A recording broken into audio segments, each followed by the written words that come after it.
Buenas tardes y sed bienvenidos.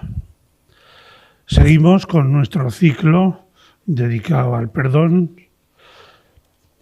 Una cuestión seria, una cuestión profunda y una cuestión que está muy arraigada también en la reflexión de toda la humanidad, porque está siempre muy presente en toda la literatura, también en el arte, pero sobre todo en la literatura está ahí siempre muy presente y de un modo generalmente muy dramático. Hemos visto cómo comienza una reflexión que ha influido mucho en nuestro tiempo y en nuestra cultura occidental, que ha sido la reflexión que hace la literatura griega, el mundo griego, heredero a su vez del mundo del Medio Oriente. Como eso nos ha pasado a nosotros, y paralelamente a esta mitología griega, pues hemos visto también estos 2 días anteriores cómo la Biblia también ha tenido en el tema de la culpa una reflexión muy importante y una influencia muy importante. Terminábamos el otro día pues preguntándonos si no sería deseable a veces que en nuestra Iglesia, en esa forma suya de hablar y de hacer experiencia del perdón, pues si no sería bueno que se fijara un poquitín más precisamente en la Biblia, incluso en el Antiguo Testamento. Para prolongar esta reflexión bíblica, hoy damos el paso al Nuevo Testamento. El Nuevo Testamento, también como el Antiguo, son relatos, no son reflexiones teóricas. No es una reflexión filosófica plasmada de un modo conceptual, sino que son historias. Y en esas historias literarias, pues ahí está reflejado nuestro drama humano y el encuentro que Jesús realiza con esas personas afectadas y el resultado de ese encuentro. Pues para hablar precisamente de estas experiencias, tenemos hoy con nosotros a Estela Aldave Medrano. Ella lleva ya muchos años en Zaragoza de profesora de Biblia, precisamente en el Creta. Es profesora en distintos sitios, también en Vitoria, en su tierra, en la universidad, en la Facultad Teológica del Norte, y forma parte de un equipo de investigación bíblica en Deusto con Rafael Aguirre y unas cuantas personas más. Tenemos la suerte de que su comunidad la tiene aquí en Zaragoza, esperemos que por mucho tiempo o para siempre, y la disfrutamos y la exprimimos lo que podemos si se deja. Pues vamos a disfrutarla hoy, primer día, y nos va a hablar de las experiencias de perdón en el Evangelio de Mateo. Te aprietas ahí un poquitín, arriba. Sí. ¿Ahí? ¿Sí? Sí. Muy bien. Y a todos estamos muy pendientes. Bueno, pues muchas gracias, Pepe. Me dejo engañar siempre, dice esto, pero gracias por tu amabilidad, por la invitación y pues a participar en este ciclo de un tema tan importante e interesante, y gracias también pues por vuestra asistencia, porque veo muchas caras conocidas y algunas de ellas una sorpresa, y se agradece. Bueno, decía Pepe ahora muy bien que el tema del perdón es enormemente complejo y es también delicado. Y lo es porque comprende, creo, un abanico muy amplio de experiencias humanas y de distintos grados de gravedad. Es decir, tener que preparar esto, pues la verdad es que lo que he podido, limitado también, ¿verdad? Pero, claro, en fin, es un tema lo suficientemente serio pues como para, claro, pues para hacerte cargo de muchas cuestiones, ¿no? Hay un perdón hacia uno mismo, hay también un perdón que dirigimos a los demás cuando nos han ofendido, y el perdón es también algo que pedimos cuando hemos sido nosotros los ofensores. Y siempre creo que tiene que ver con situaciones de sufrimiento. Cuando hacemos algo que no queremos, sufrimos y ocasionamos sufrimiento, y cuando nos hacen algo a nosotros, también sufrimos. En fin, entonces, bueno, pues me acerco a esto con temor y temblor, ofreciendo una reflexión que posiblemente pues, podríamos después pues, hablar y cuestionar muchas cosas, ¿no? El sufrimiento, además, tiene que ver con las heridas y las emociones. Y esto tiene un componente corporal. Y este aspecto me parece importante. Y en este sentido, las heridas, las emociones que nos ocasionan las situaciones y que ocasionan estas dinámicas que exigen, que piden perdón, nos informan sobre verdades de nosotros mismos a las que no siempre accedemos en el plano racional. Entonces, bueno, todo esto deja una huella en nuestro cuerpo y quizá por eso la cuestión del perdón pues nos invita a que la abordemos no simplemente como algo de cabeza, sino también como algo que tiene que ver con nuestras tripas, con nuestras entrañas, ¿no? De hecho, bueno, he leído a una autora que ha estudiado mucho esto, Olga Belmonte, que la verdad que me ha dado mucha luz. Ella es profesora de filosofía en la Complutense de Madrid. Bueno, dicen los expertos que el perdón no es un acto de voluntad instantáneo.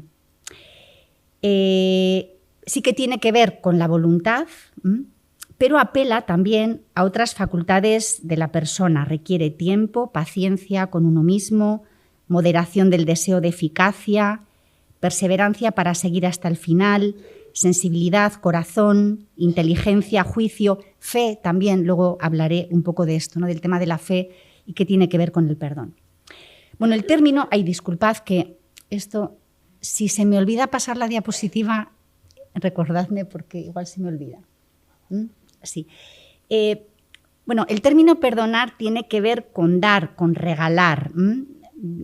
Perdonar es un término latino que deriva de donare, que significa, como sabemos, dar. Por tanto, perdonar es regalar, en el sentido de que quien perdona ha hecho un proceso por el cual deja de tener resentimiento hacia quien le ha ofendido y puede dar este regalo al otro, ¿no? Sobre esto, bueno, pues ya iré diciendo cosas relacionadas con esto. Bueno, perdonar no restaura la situación anterior al mal hecho recibido. Me parece que aquí hay algo importante. Las heridas cicatrizan, ya no sangran ni duelen, pero la huella queda en el cuerpo. Entonces esto lo ha estudiado últimamente mucho, no sé si mucho, no soy experta en esto, pero las teorías sobre el trauma, ¿no? Que dicen que los traumas nunca se borran del todo. Este borrar del todo no solo es imposible, sino también indeseable, porque supondría vivir como si el mal no hubiera ocurrido. Entonces, claro, aquí la semana pasada Pedro mencionó la cuestión de las víctimas y esto hay que tener en cuenta, ¿verdad? Es decir, el olvido significaría, bueno, pues dejar de lado las víctimas, ¿no? Y esto pues tampoco es justo. Olga Belmonte dice que hay un optimismo ingenuo y superficial y un optimismo difícil que es el que trae la esperanza. Y esto, bueno, pues me parece que es muy profundo y que es así, una esperanza que asume el sufrimiento, que se hace cargo del sufrimiento generado por las situaciones humanas. De tal manera que, bueno, pues el perdón pues es complejo. Voy a distinguir rápidamente el perdón a uno mismo, el perdón al otro y el perdón recibido, quizá pues yo misma por ordenar un poco esta cuestión, porque no es lo mismo una cosa que otra y algo de esto nos va a ayudar después para abordar algunos textos de Mateo. El perdón a uno mismo, dicen los que estudian esto, que es el perdón primero. Cuando uno no se perdona a sí mismo, es decir, cuando uno no se acepta compasivamente de uno y asume la propia vulnerabilidad, el perdón que damos a otro es superficial. Dice, hay un número de la revista Concilium de los años 80, que es muy antiguo, tiene artículos muy buenos. Entonces, uno de estos artículos dice que perdonarse es reconocer que la existencia en este mundo no deja a nadie a cubierto de la posibilidad de sufrir algún daño. Es decir, supone, bueno, reconciliarse con la vulnerabilidad. Bueno, tenemos muchas cosas que perdonarnos y esto no siempre es fácil, ¿no? Pues a veces pues haber metido la pata, no haber sabido qué decir, qué hacer. decepciones por no haber estado a la altura de ideales soñados, es decir, aceptar la finitud y tolerar el no ser perfectos y que somos criaturas, bueno, pues esto es un trabajo, ¿no? Y pues aquí la humildad, ¿no? Como lo que ayuda a valorarnos en lo que somos y nos permite el perdón. Bueno, el perdón a uno mismo. Y luego está el perdón al otro, el perdón a los demás, por un daño que nos han hecho. Entonces, lo primero que dicen, y esto me parece que es lúcido, es que el perdón no es una obligación, sino que es algo gratuito. Luego, esto nos obligará a repensar los evangelios, porque claro, en los evangelios tenemos exhortaciones al perdón, pero es algo gratuito y esto se entiende muy bien, por lo que voy a decir ahora. No supone olvidar el daño ni negarlo. Perdón no es amnesia.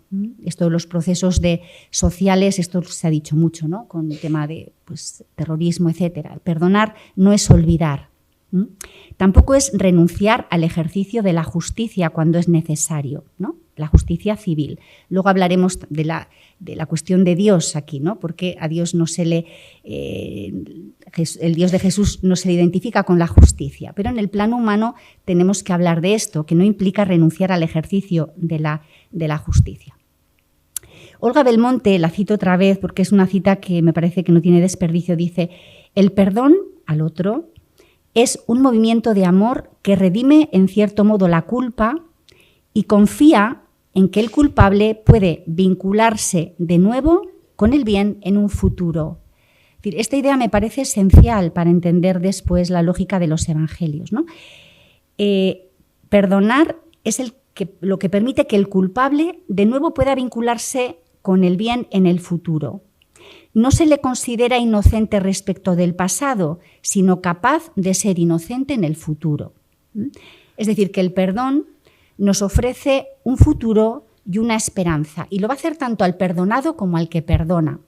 Estos días Pedro hablaba, ¿no?, con los mitos griegos de ser presa del destino. Bueno, pues lo que vamos a tener en los textos bíblicos pues va a ser una puerta abierta, ¿no?, al futuro. Bien, y otro tercer tipo del perdón sería el perdón recibido, que presupone primero reconocer que hemos hecho mal. Es decir, yo puedo recibir perdón si reconozco primero que lo he hecho mal, que me he equivocado, ¿no? Y en este sentido también este recibir el perdón a uno mismo le ofrece un futuro, ¿no? Lo mismo que decíamos antes. Bueno, el perdón tiene una dimensión humana y una dimensión espiritual. Para los creyentes, pues diríamos que aquí entra en juego Dios, pues los no creyentes hablarían, bueno, pues de una dimensión espiritual al margen de un Dios, no, de una realidad trascendente. Somos nosotros quienes hemos de perdonar.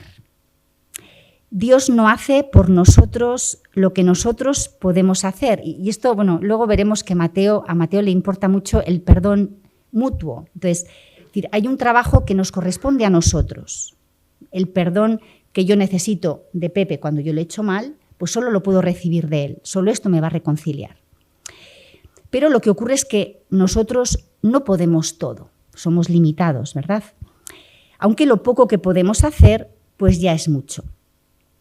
Con lo que ocurre con el perdón, hasta donde yo logro entender, es que, como decíamos antes, nadie nos puede obligar a perdonar, y es porque es una experiencia compleja. Es decir, uno puede querer perdonar con su voluntad, pero dentro de sí estar incapacitado, pues por las heridas personales, porque somos complejos, porque nos juegan malas pasadas. Entonces nos podemos enfrentar a un querer y verdaderamente ser incapaz de perdonar porque estamos bloqueados, ¿no? De tal manera que aquí pues también viene la fe, viene esta experiencia de lo trascendente que nos puede ayudar a hacer un camino para lograr perdonarnos a nosotros mismos y también para poder aprender, para poder perdonar al otro, ¿no? En este sentido, bueno, pues podemos decir como que el perdón es algo de dos o quizá mejor de 3, ¿no? Porque entra en juego pues aquí el abrirnos a una realidad mayor de nuestras propias capacidades. Bueno, otra dimensión del perdón es que es una acción gratuita. No requiere necesariamente arrepentimiento del ofensor. Esto por su propia definición. Es decir, que yo te puedo perdonar a ti aunque tú no te arrepientas de lo que me has hecho. En este sentido es una acción unilateral, al menos en principio, y por eso es muy exigente, muy difícil y exige una fuerza espiritual grande que, pues en el caso de los creyentes, nos obliga casi a abrirnos a la gracia, ¿no?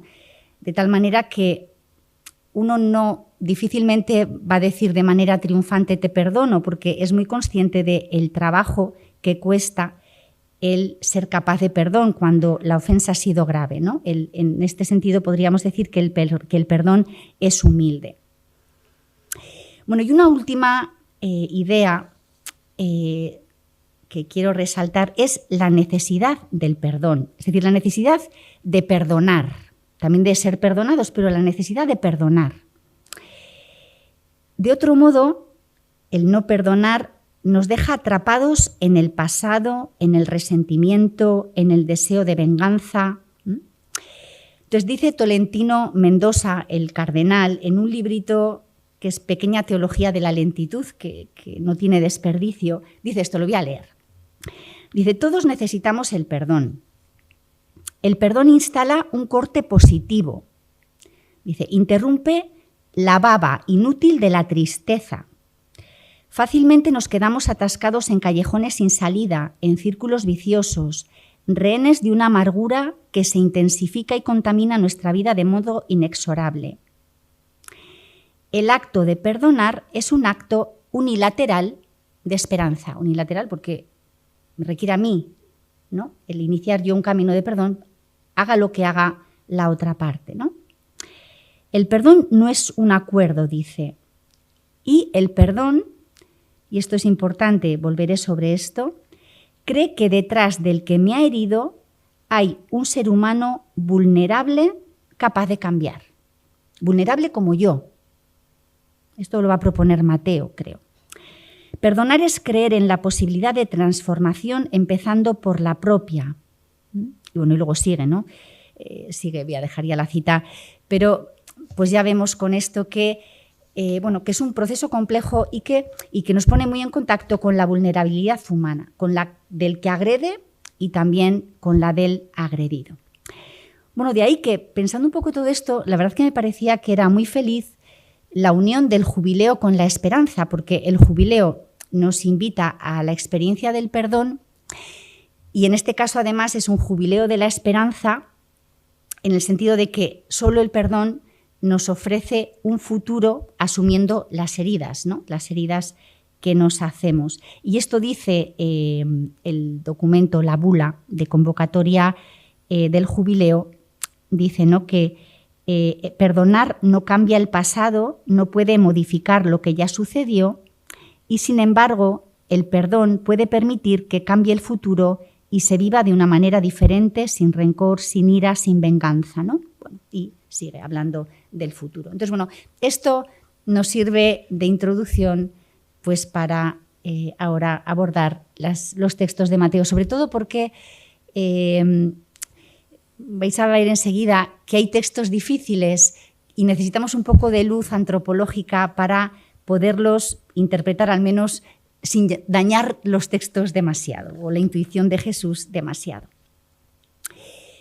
Bueno, un primer rastreo por el Evangelio de Mateo, en lo que respecta a esta cuestión. Bueno, un primer dato, tengo ahí, he puesto en primer lugar, una inclusión literaria con la cuestión del perdón. Una inclusión es pues cuando en un comienzo y un final, un texto evangélico, un libro, se refiere a lo mismo. Y en este caso, Mateo, en el capítulo 1, en 1:21, nos habla del perdón de Jesús como el que viene a perdonar pecados, y de nuevo, en la última cena, en 26-28, se nos vuelve a presentar así, la muerte de Jesús como como ocasión de perdón de los pecados. Dice 1:21, es la anunciación a José: dará a luz a un hijo, María, y tú le pondrás por nombre Jesús, porque él salvará a su pueblo de sus pecados. Esto solo lo dice Mateo. Y más curiosa es la alusión de la cena, porque aquí, en 26-28, Mateo utiliza el Evangelio de Marcos, y cuando Jesús habla a sus discípulos en Marcos, no habla de la muerte para el perdón de los pecados. Esto lo introduce Mateo, de tal manera que parece que Mateo ha querido subrayar aquí esto, ¿no? La pasión como, bueno, pues ocasión del perdón de los pecados, ¿no? Entonces, Mateo nos muestra en todo el Evangelio pues esta finalidad de la venida de Jesús para perdonar pecados. Entonces, es un tema, por tanto, que a Mateo le preocupa mucho. Bien, ¿qué más textos vemos? Luego ya me voy a fijar con más detenimiento en algunos. Bueno, tenemos pues a Jesús comiendo con publicanos y pecadores, ¿verdad? Después de la llamada a Leví, que también está en Marcos, en el capítulo 9, Jesús come, y Mateo, después de esta alusión, añade, después de decirnos que Jesús come con pecadores y publicanos, esto es una pareja que va siempre junta, esto es muy posible de Jesús, es decir, Jesús hizo esto. Dice: id pues a aprender qué significa misericordia quiero que no sacrificio. Esto es de la pluma de Mateo, ¿no? Que lo añade aquí. Y después tenemos un dicho, bueno, que le llaman a Jesús amigo de publicanos y pecadores, ¿no? En 11:19 tenéis ahí la cita. Sobre este texto, en la versión de Lucas me fijaré la semana que viene, porque me va a importar mucho para un relato que abordaremos. Entonces, bueno, Jesús es el amigo de los pecadores. Entonces, Jesús es quien viene a perdonar pecados. Ahora enseguida vamos a ver el texto del paralítico. Pero a Mateo también le va a perdonar, a importar mucho, y esto va a resaltar el perdón dentro de las relaciones humanas. Y esta es una característica de Mateo. Es decir, le va a dar importancia al hecho de que Jesús perdona pecados, pero también al hecho de que lo propio del seguidor de Jesús es aprender a perdonar. Entonces, bueno, esto, por eso a esta parte última pues le voy a dedicar bastante tiempo dentro de un ratito, porque el propio Mateo le da mucha importancia. Entonces, en este punto sí que es muy distinto a Lucas. No es que a Lucas no le importen las relaciones humanas, pero son subrayados. A Mateo este tema se ocupa mucho de él, y posiblemente pues será por algo, ¿no? Por situaciones de la comunidad. Bueno. Bien, vamos a meternos un poco más en harina en el relato. Bueno, voy a leer el texto del paralítico, que lo conocemos muy bien. Es un relato que está en el Evangelio de Marcos, que Mateo toma de ahí, y que dice así: subiendo a la barca, pasó a la otra orilla y vino a su ciudad. Está en Cafarnaún. En esto le trajeron un paralítico postrado en una camilla. Aquí Mateo cambia. El texto de Marcos lo conocemos de memoria, es el que nos habla de que hay tanto gentío que no pueden entrar en la casa, entonces pues descienden al enfermo desde el tejado, ¿no? Desde arriba. 4 que van allá con él. Mateo esto lo cambia un poquito. Viendo Jesús la fe de ellos, de los que lo llevan, dijo al paralítico: ánimo, hijo, tus pecados te son perdonados. Pero he aquí que algunos escribas dijeron para sí: este está blasfemando.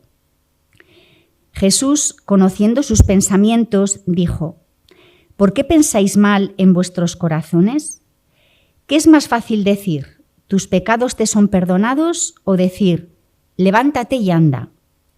Pues para que sepáis que el Hijo del Hombre tiene en la tierra poder de perdonar pecados, dice entonces al paralítico: levántate, toma tu camilla y vete a tu casa. Él se levantó y se fue a su casa. Y al ver esto, la gente temió y glorificó a Dios, que había dado tal poder a los hombres. Bueno,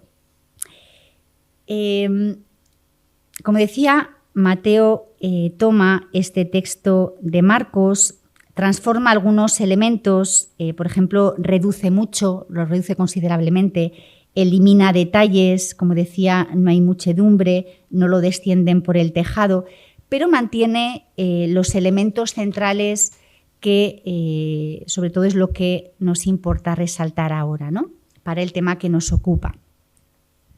La escena nos presenta a un hombre postrado que es llevado donde Jesús para ser curado. El enfermo no dice nada de sí mismo, es decir, en el relato no tiene voz, y de hecho parecen tener más importancia los que lo llevan. Es decir, este es un elemento curioso de este texto, ¿no? Por eso lo he resaltado, ¿no? Jesús mismo resalta la fe de ellos, de los que le llevan, no del enfermo. El enfermo no puede moverse.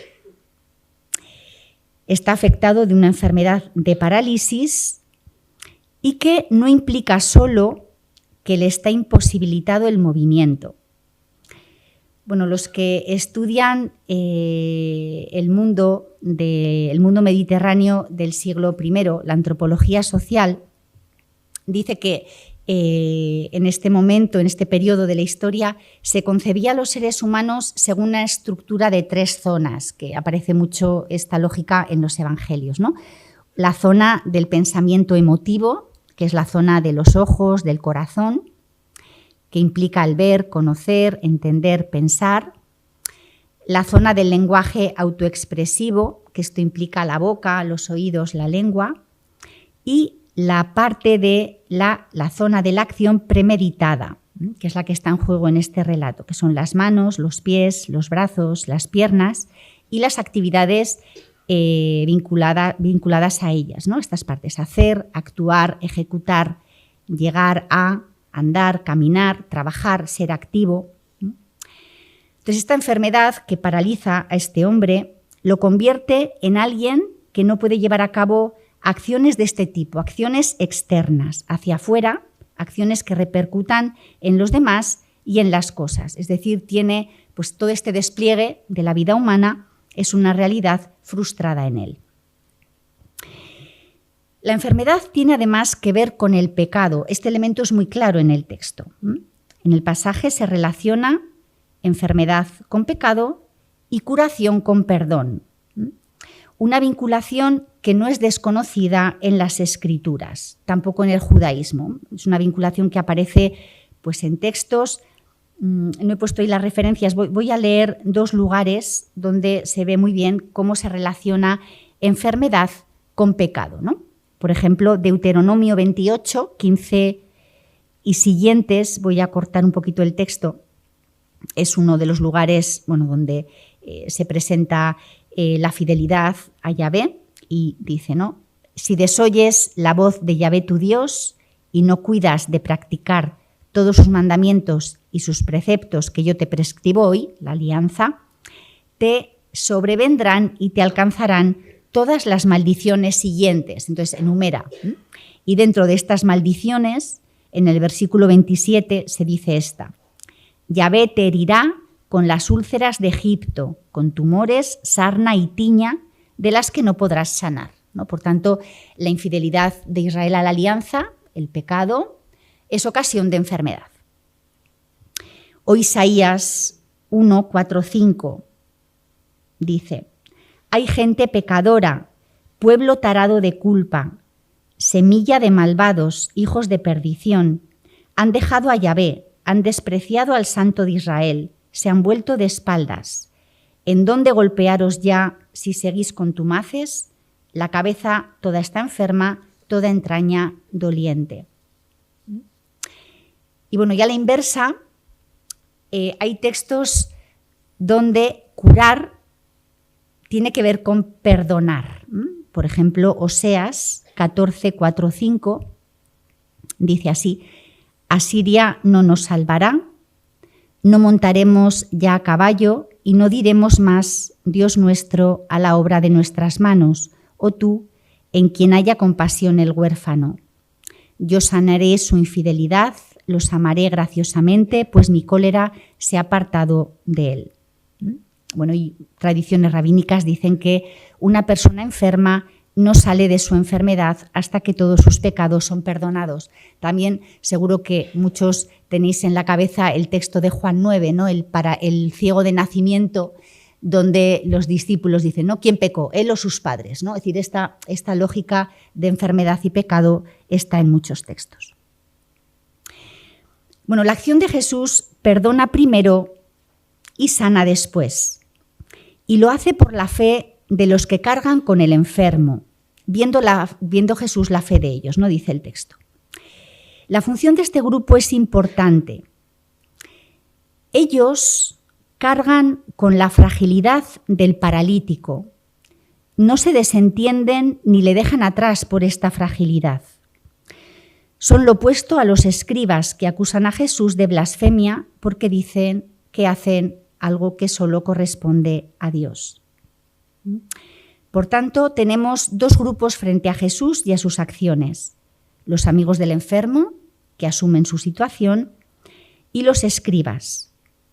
Hay un hombre paralizado, unos se hacen cargo de él, creen en Jesús y hacen lo posible por liberarlo, mientras que otros observan desde fuera y quieren paralizar el proceso de liberación, argumentando que Jesús no tiene autoridad divina para perdonar pecados, ¿no? De ahí la acusación de blasfemia. Bien, esta acción de Jesús, pues que es un milagro en el que interviene el perdón, no la podemos entender al margen de la idea del reino de Dios. Y esto me parece importante porque decir, aquí tenemos no un hecho aislado, sino algo que forma parte de la manera que tuvo Jesús de vivir, ¿no? Jesús, esto sabemos, creía que con sus acciones ya estaba llegando la nueva era de Dios. Dios ya estaba empezando a vencer el mal, el sufrimiento y la muerte. Y aquí entra también el perdón de los pecados, ¿no? Pecados que paralizan, que no permiten la vida, que no permiten el futuro. El texto nada dice de la naturaleza del pecado de este hombre. Tampoco detalla sus sufrimientos. No importa, no le importa al evangelista mencionar qué había hecho. Lo que hace Jesús es afirmar que lo propio de Dios es perdonar y que lo hace a través suyo. Sus palabras perdonan y sanan y ofrecen futuro a este hombre paralizado al que no se le exige tampoco arrepentimiento. Lo que tenga que arreglar en su vida, podemos pensar, si tiene que pedir perdón a alguien, modificar conductas, nadie que no sea él podrá hacerlo. Es decir, esto le corresponde al paralítico. Pero sabe que Dios sigue creyendo en su capacidad de cambio, y esto es importante. Es decir, hay cosas que solo va a poder hacer él, pero las va a poder hacer sabiendo que Dios cree que es capaz de cambiar. Por eso se levanta. Es un verbo de resurrección, egeiro. Esto hablaremos la semana que viene también, ¿no? Es cuando el Nuevo Testamento habla de Jesús pasando de la muerte a la vida, también es un levantar. Un verbo, como digo, que se usa para expresar resurrección, una nueva vida que supera a la muerte, también la muerte simbólica. Jesús le devuelve a este hombre el futuro y una nueva vida.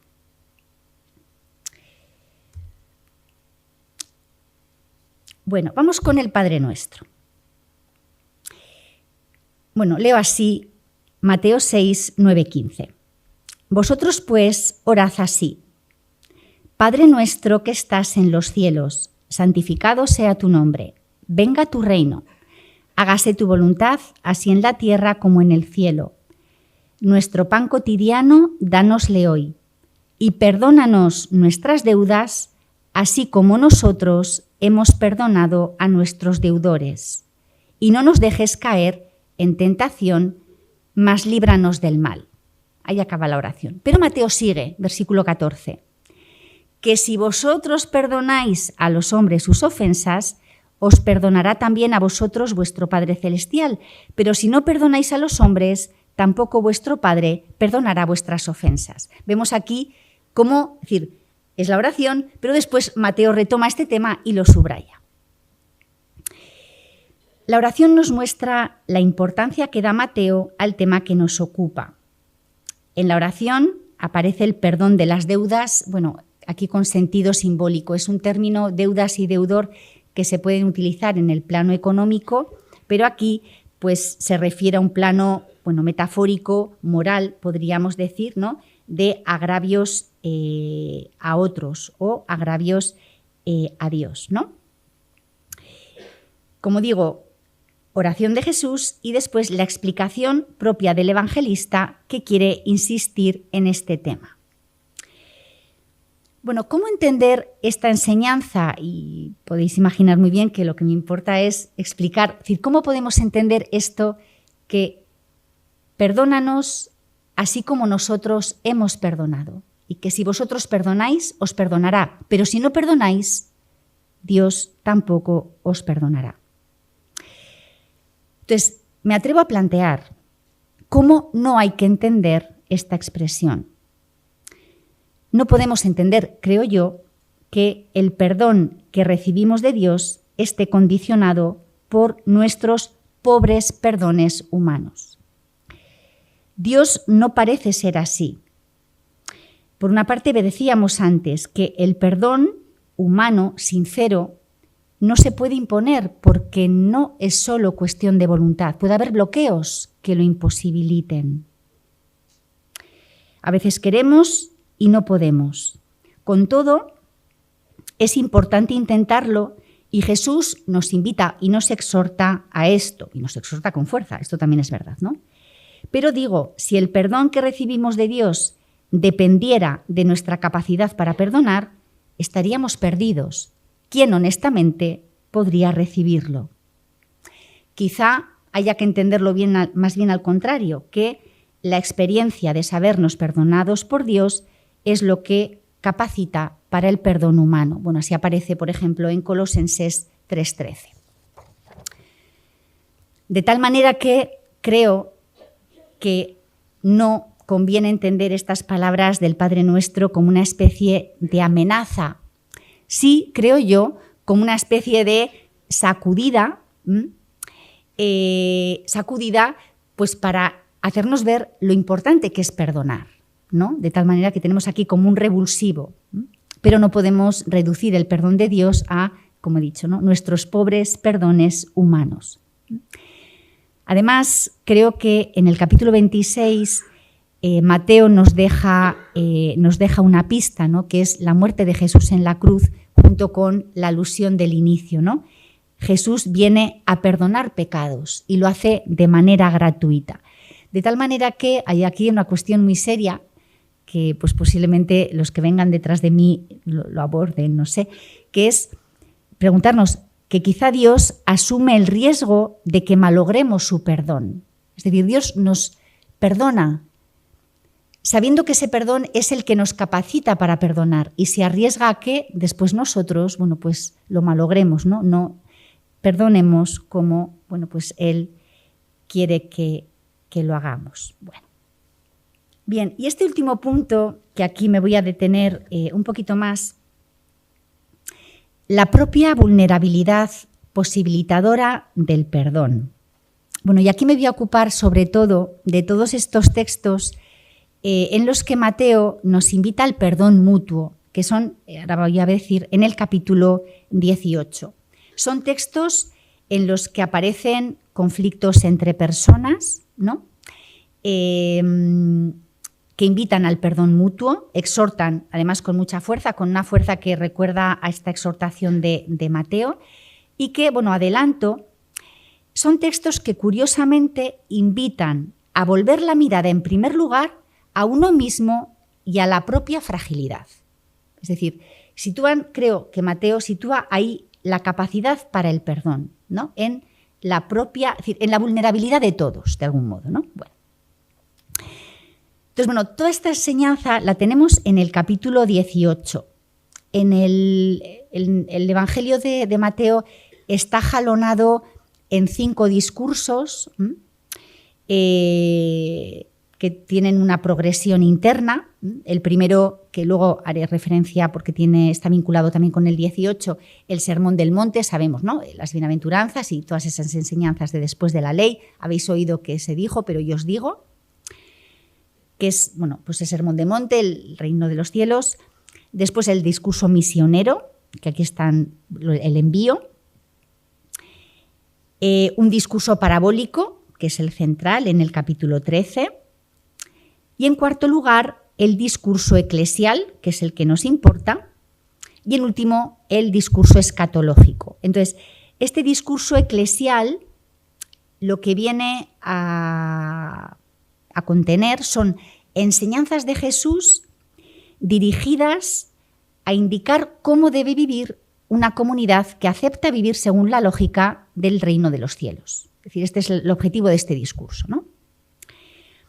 Entonces, en este discurso que repito, ¿no?, que presenta cómo debemos relacionarnos los que seguimos a Jesús, los miembros de la Eclesía, en este capítulo aparece como tema central la cuestión del perdón, y lo hace con diferencia respecto a otros temas, ¿no? Entonces dice James Dunn, en su voluminoso estudio sobre Jesús, dice, ¿no?, que Mateo aquí refleja situaciones posteriores en las que se enseña la importancia del perdón, y dice: la cuestión del perdón siguió siendo primordial en las relaciones comunitarias y su importancia derivaba de la enseñanza de Jesús al respecto. Entonces esto es importante porque yo creo, y así lo dice Dan y dice Sanders y otros autores, subrayan que la cuestión del perdón fue central en la vida de Jesús. Entonces, Mateo lo que hace es tomar esto, es decir, que era central en la vida de Jesús, y lo aplica a la vida de la Eclesía, ¿no? Bueno, entonces esto es un poco lo que voy a subrayar ahora. Son textos que conocemos muy bien, ¿no? En primer lugar, la parábola de la oveja perdida, en 18, 12, 14. En el caso de Mateo, aquí es diferente Lucas, la semana que viene hablaremos de esto. En Mateo, la oveja perdida es un hermano de la comunidad. No es alguien de fuera, no, es alguien de dentro. Cuando es encontrada por el dueño del rebaño, éste se alegra enormemente, y la parábola acaba así, con esta misma alegría, ¿no? Dice: de la misma manera, no es voluntad de vuestro Padre Celestial que se pierda uno solo de estos pequeños. Dios no quiere que nadie se pierda. Por eso, cuando alguien se pierde, Dios no descansa hasta encontrarlo. ¿Y para qué podemos pensar? Para ofrecerle una nueva oportunidad para darle un futuro, ¿no? Esto que decíamos antes. A la comunidad aquí se le recuerda primero cómo es Dios. Dios es quien no se cansa de buscar para ofrecer futuro, no para decir te la guardo. Bien, entonces esta parábola establece el marco. Y a continuación, la enseñanza de Jesús se centra sobre todo en las relaciones humanas. Entonces, primero, versículos 15-18. Esto no me gusta el nombre, pero es que es así. Proceso disciplinario. Leo el texto, lo conocemos muy bien. Dice: si tu hermano llega a pecar, vete y repréndele, a solas tú con él. Si te escucha, habrás ganado a tu hermano. Si no te escucha, toma todavía contigo 1 o 2 para que todo asunto quede zanjado por la palabra de 2 o 3 testigos. Si les desoye a ellos, díselo a la comunidad. Y si hasta la comunidad desoye, sea para ti como el gentil y el publicano. Yo os aseguro, todo lo que atéis en la tierra quedará atado en el cielo, y todo lo que desatéis en la tierra quedará desatado en el cielo. Bueno, aquí tenemos un proceso con ecos jurídicos. Aquí mucha misericordia no aparece, ¿no? Incondicional al menos. Aquí dice, ¿qué hacemos cuando hay un problema y hay que intervenir? Entonces, lo que nos dice este texto es que estos procedimientos, bueno, pues para regular las relaciones humanas son necesarios. Pero no hay que olvidar un horizonte mayor, y por eso este texto no es único. A él le siguen los que voy a presentar ahora. Por eso es importante, es decir, van precedidos de la oveja, luego tenemos esto y luego siguen estos pasajes que voy a señalar ahora. Primero, Pedro, 21-22, que le pregunta a Jesús: Señor, si mi hermano me ofende, ¿cuántas veces tengo que perdonarlo? ¿Hasta 7 veces? Jesús le contesta: no te digo hasta 7 veces, sino hasta 70 veces 7. Bueno, ya sabemos el sentido de esto. Hay que estar dispuesto a perdonar siempre. El 7 es un número de totalidad, ¿no? Y aquí se multiplica por otros 7 y por 10. Pero repetimos, el perdón no se puede imponer, no es una cuestión meramente de voluntad. Es necesario un proceso y un camino, y también un don, una gracia, podemos decir, de que se nos dé. Bien, además, Mateo, por tanto, no solo habla de disciplina, como al inicio, habla aquí de perdón. Pedro, que representa a la comunidad y es su portavoz, hace una pregunta de todos los tiempos. Ante una ofensa real, ¿cuál es el límite del perdón? Y Jesús le dice que no hay límite. Es decir, siempre hay que estar dispuestos a iniciar al menos un proceso para ser capaces de perdonar. Bueno. Bien, y a continuación Mateo nos ofrece una parábola, aquí no da puntada sin hilo, una parábola que ahora la voy a recordar, que hace caer en la cuenta de que en realidad en la cuestión de las deudas nadie está a salvo, todos debemos algo, todos somos frágiles. Hay alguien que sí, me ha podido ofender, me ha podido dañar, pero ese alguien es también vulnerable como yo. Es decir, va a ser una parábola que va a indicar cómo fácilmente nos erigimos en jueces unos de otros y se nos olvida que uno mismo también es deudor, ¿no? Bueno, es la parábola de 18, 23, 35. La resumo un poco. Es la de, dice, se parece al reino, el reino de los cielos a un rey que quiere ajustar las cuentas con sus criados y le presentan uno que debe 10.000 talentos y como no tiene con qué pagar, el señor manda que lo vendan a él, a la mujer, a los hijos y todas sus cosas para pagar.